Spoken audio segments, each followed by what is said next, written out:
Tonight, rapper Tory Lanez breaks his silence. In his first ever broadcast interview from behind bars, Tory speaks out after being found guilty of shooting Grammy-winning artist Megan Thee Stallion in the foot outside a party back in 2020. I've never been violent towards a woman. I would never hit a woman, let alone shoot a woman. Lanez, whose real name is Daystar Peterson, spoke to NBC News from California Men's Colony, the prison where he is currently serving his sentence. He is 3 years into a 10-year term after being found guilty on 3 felony charges, including assault with a semi-automatic firearm. There's definitely a very big misconception about me that seems to the public as I'm this monster. And I feel like I was catapulted into this poster child for the unprotection of Black women. And it's just so unlike me.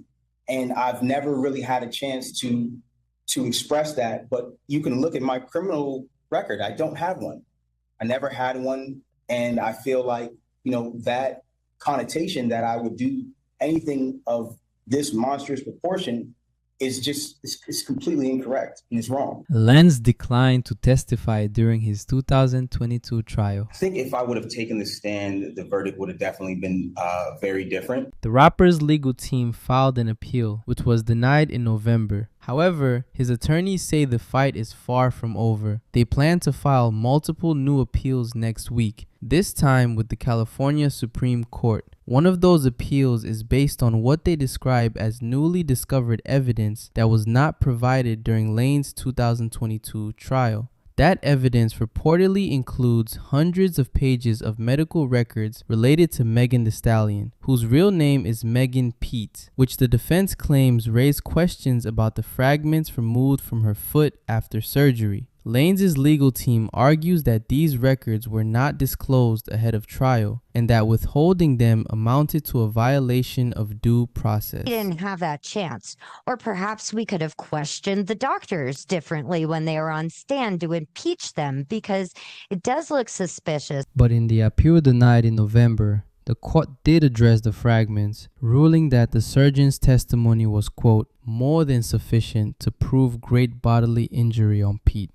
Proving something like this on appeal is tough. This is a really, really difficult appellate argument for defendants to prove, because they have to show if the evidence actually came into court, the jury would have found differently. It's an uphill battle, and it's something that often torpedoes any defense appellate argument. I believe not only that I was wrongfully convicted, but the amount of new evidence that has emerged since that trial, I think, has been overwhelming. What has life been like in prison for the last couple of years? Truthfully, I've done my best to keep my head above water, but mentally, I've gone through trauma that I sometimes even struggle with, because I never imagined myself dealing with things that I would have to deal with. I've been stabbed 17 times. I almost lost my life. If you could say something to Megan Thee Stallion today, what would it be? I think that I wouldn't say something directly to her. I would like that moment to happen in person. We've both gone through a lot.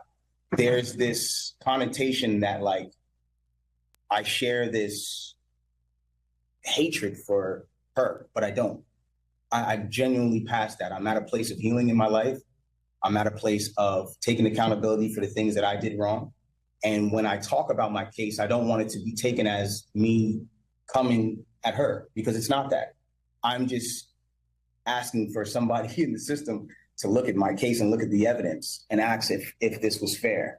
And before we wrap this up, there's one more important update. Tory Lanez is also officially seeking a pardon from California Governor Gavin Newsom. His legal team has already filed the paperwork and is now sitting with the governor's office. They're asking for one of two things: either a full pardon, which would wipe his criminal record and lead to his immediate release, or a commutation, meaning the time he's already served would be considered enough and he'd be released, but his record would still stand. As for when a decision could come down, the governor usually reviews these requests twice a year, so it's possible something happens before the end of the year. For now, it's a waiting game. Let me know what you think about this situation in the comments. Do you think a pardon should even be on the table? If you want to stay updated on stories like this, make sure you like the video, subscribe to the channel, and I'll keep bringing you the latest. I'll see you in the next one.